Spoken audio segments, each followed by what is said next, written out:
Shalom Bapak Ibu Saudara, kita lanjutkan renungan pagi kita dan kita masih berbicara soal misteri Injil jadi saat ini tema kecil kita adalah mengenai misteri yang dinyatakan kepada Rasul Yohanes, yaitu misteri 7 bintang dan juga ketujuh kaki dian emas yaitu Mari saya bacakan Wahyu pasal 1 ayat 20. Dan rahasia atau misteri ketujuh bintang yang telah kau lihat pada tangan kananku dan ketujuh kaki dian emas itu.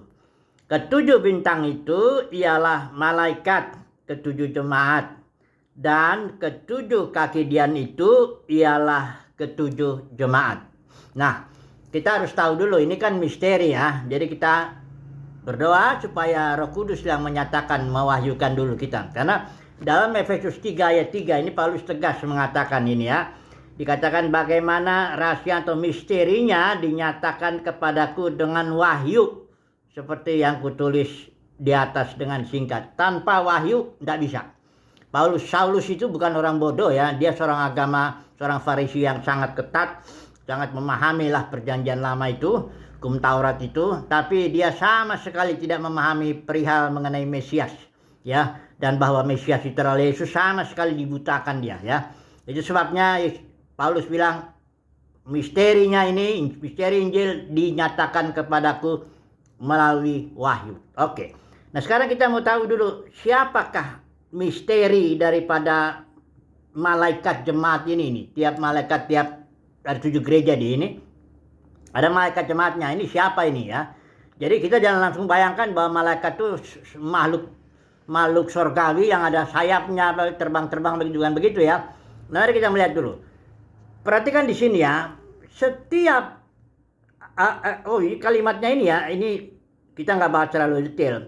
Perkataan ini tuliskanlah kepada malaikat jemaat ini ada, kalau saudara nanti bisa belajar teks aslinya. Seharusnya begini, oleh malaikat jemaat tuliskanlah. Jadi kalau kalimatnya tuliskanlah kepada malaikat jemaat, seolah-olah Rasul Yohanes yang nulis, yang ngomong kepada malaikat jemaat Bukan begitu. Justru malaikat jemaat inilah yang berbicara kepada gereja.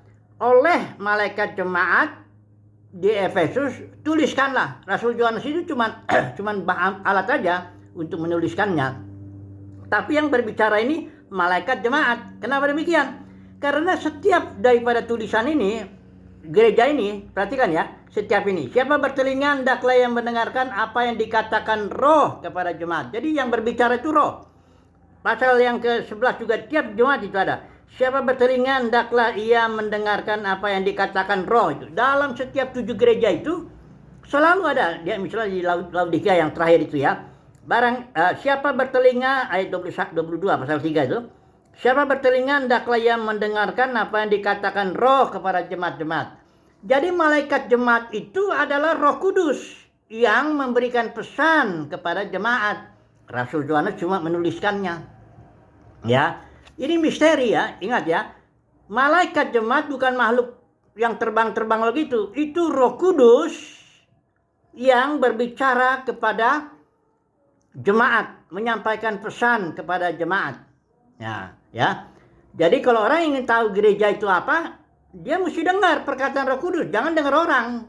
Nanti kalau dengar orang ahli teologi ngomong lain lagi, gereja begini katanya, begana begitu, lain. Ini Roh Kudus yang ngomong ini. Nah, dan 7 gereja ini adalah kondisi daripada dunia kekristenan atau seluruh gereja, bukan hanya satu-satu aja. Karena setiap pesan untuk Efesus itu harus didengar oleh gereja Smyrna atau semua yang lain, yang lain. Pesan untuk gereja Laodikia harus didengar oleh 6 gereja yang lainnya. Jadi ini sebenarnya satu gereja ini, satu jemaat yang diberi pesan oleh Roh Kudus, disampaikan, dibukakanlah kondisinya. Ini 7 gereja ini menggambarkan dunia kekristenan dari zaman Rasul Yohanes sampai sekarang. Kalau saudara dan saya ingin tahu dunia kekristenan itu apa, seperti apa dia, ini dia. Dia disampaikan pesannya dari Roh Kudus ini. Jangan tanya dari orang. Jangan. Karena Martin Luther misalnya bilang gini. Dia bilang gini, gereja itu ada dua aspek. Ya. Dia bilang visible church itu yang aspek yang kelihatan, yaitu denominasi itu dianggap gereja itu sama Martin Luther. Itu ada cara baca di buku Berkhof itu. Saya punya bukunya itu. Halaman 500 berapa itu kurang lebih. Nah, dia bilang itu gereja itu yang visible-nya itu yang kelihatan itu denominasi. Nah, ada lagi aspek yang berikut, invisible, yang tidak kelihatan. Itu gereja juga. Itu anak-anak Tuhan yang seluruhnya di muka bumi ini yang Tuhan aja yang tahu siapa. Martin Luther belum diwahyukan mengenai misteri ini. Jadi dia menganggap gereja dengan dunia kekristenan dengan gereja mula-mula itu atau itu sama aja, ya. Nggak ada bedanya. Damai-damai aja seolah-olah. Padahal ini kalau saudara mau tahu kondisi dunia kekristenan ini, tapi perlu diwajukan. Kondisinya bagaimana? Nah ini, yang jelas udah hancur. Kenapa hancur? Loh, setiap ini dipanggil barang siapa menang. Kalau dibilang barang siapa menang, ya udah berarti semuanya udah hancur. Tinggal ditanya siapa yang menang. Ini di sini bukan ditanya barang siapa percaya. Kalau barang siapa percaya itu bicara kepada orang-orang dunia yang belum percaya Yesus. Barang siapa percaya Yesus, selamatkan dan sebagainya. Ini barang siapa menang itu disampaikan kepada gereja yang udah apa? Yang udah kalah. Gereja udah kalah, udah hancur, udah berantakan, pecah, hancur, menjadi puluhan ribu denominasi. Nah, jadi ditantanglah yang mendapat kasih karunia. Barang siapa menang. Ya, di tiap gereja ini, 7 gereja ini ada kalimat barang siapa menang. Ya. Jadi dunia kekristenan itu udah rontok, hancur. Itu pecahan gereja yang sudah puing-puing yang udah kacau lah. Ya. Nah, terus bagaimana dong? Tinggal di tiap zaman itu Tuhan panggil barang siapa menang, yang mendapat kasih karunia untuk menang. Apa sih artinya menang? Menang itu artinya tidak ambil bagian dalam kejatuhan gereja itu. Itu artinya menang.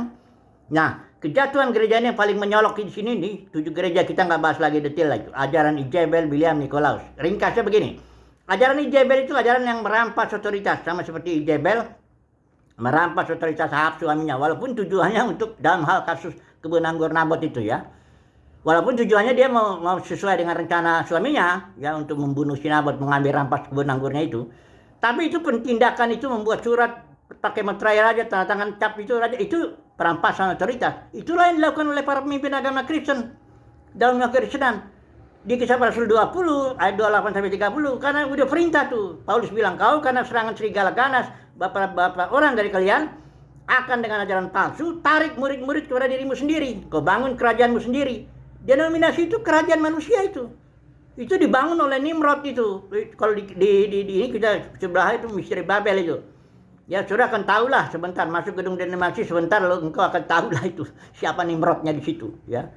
Itu bukan gereja Yesus itu, bukan, itu gereja dia, ya. Nah, ini apa Ijabel ini itu udah diajarin malah. Kalau saudara masuk dalam kekristenan, engkau akan diajarkan tuh caranya cari jiwa gitu ya. Sebenarnya ngambil murid kepada dirimu sendiri, kau bangun dirimu sendiri, kau bangun gedungmu, makin besar gedungmu, makin sukses yang kau dibilang. Padahal itu karena serangan serigala ganas sehingga engkau menarik murid kepada dirimu sendiri. Padahal harusnya Efesus 4 itu bilang engkau hanya boleh memperlengkapi saja. Tuhan memberikan rasul, nabi, pengajar hanya memperlengkapi orang-orang kudus. Bukan narik murid itu kepada diri sendiri dan bangun menganggap saya berotoritas atas kalian. Jangan sentuh biji mata Tuhan dan sebagainya. Itu ajaran Ijabel. Kalau saudara pemenang dapat kasih karunia, engkau nggak akan lakukan itu. Melayani ya berikan aja. Perlengkapi orang-orang kudus itu melayani artinya sesuai dengan kehendak Tuhan, sesuai dengan karunia yang Tuhan berikan. Itu artinya melayani. Satu ya Ijabel. Kedua Nikolaus itu menaklukkan kaum awam. Kalau para pemimpin itu diajarin tuh gimana caranya menaklukkan kaum awam. Karena definisi pemimpin yang paling bagus itu adalah seorang pemimpin disebut pemimpin kalau punya pengikut, itu aja udah. Nggak usah banyak cengkuneknya lah. Saya juga soalnya nulis tesis itu soal kepemimpinan. Jadi definisi yang paling bagus pemimpin itu apa? Karena dia punya pengikut, itu aja. Ya, mau berapa kayak pengikutnya, makin banyak pengikutnya makin hebat dia kepemimpinannya, itu aja ya. Jadi Nikolaus itu menaklukkan. Bagaimana kita membuat hierarki sedemikian sehingga murid-murid ini takluklah sama kita. Ya kita ngomong apa ya nggak boleh lagi. Kayak orang Katolik tuh hebat tuh. Paus kalau udah ngomong nggak ada lagi.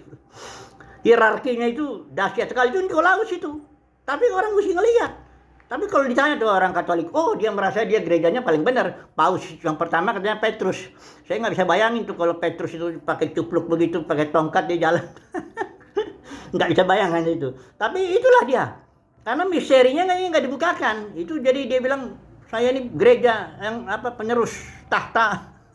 Tahta siapa itu? Itulah ya. Ketiga, ajaran itu dagang, Bileam. Ini dalam kekristenan udah biasa ini. Kalau seorang pendeta itu profesi, dia jual firman, jual ilmu teologinya, jual segala kemampuannya tuh. Ya wajar dong. Saya nggak sempet saya cari duit di sini dong. Nggak begitu. Itu ajaran Bileam, dagang, merubah rumah Tuhan. Kalau Yesus bilang itu menjadi sarang penyamun, namanya dagang. Dunia kekristenan penuh persaingan karena dagang, itu aja. Ya, nah, oke lah. Kalau seseorang kasih karunia, diwahyukan lah ya. Dia para pemenang, ya dia berarti ada di luar. Kayak Yesus ngetok pintu Laodikia tuh, gereja di Laodikia. Yesus ngetok pintu. Itu bukan Yesus berada di luar batin orang-orang percaya, enggak. Setiap orang percaya yang sejati yang lahir baru dalam kekristenan, Kristus ada di dalam batinnya. Yang maksudnya Yesus ada di luar tuh di luar sistemnya yang dibangun oleh ajaran Jebel, Bileam, Nikolaus. Yesus ada di luar itu. Kalau mau bersekutu dengan Yesus, keluar sini. Ya makan bersama itu bersekutu. Kayak Rasul Yohanes, kita nggak punya persekutuan. Katanya Rasul Yohanes 1 Yohanes 1 ayat 3. Aku menulis apa yang kulihat, yang kudengar supaya kita punya persekutuan, koinonia. Ya. Nah ini semuanya kembali lagi lah ya. Sebagai penutup aja lah dulu.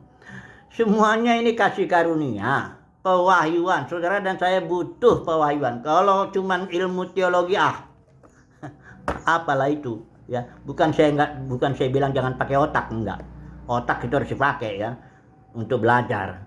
Tapi kalau untuk memahami firman Tuhan itu pewahyuan. Apalagi ini misteri Injil itu mesti pewahyuan. Nggak bisa enggak ya, harus pewahyuan. Yesus itu Paulus sudah bilang, rahasia Injil ini aku nggak diajarin sama siapa-siapa. Aku mendapat pewahyuan, mendapat kasih karunia lah untuk itu. Semoga saudara dan saya mendapat pewahyuan lah mengenai gereja ini, mengenai apa itu dunia kekristenan. Dan karenanya kita berada di luar sistem dan kita melayani dengan memperlengkapi sesuai dengan karunia kita, sesuai dengan anugerah Tuhan. Haleluya, amin.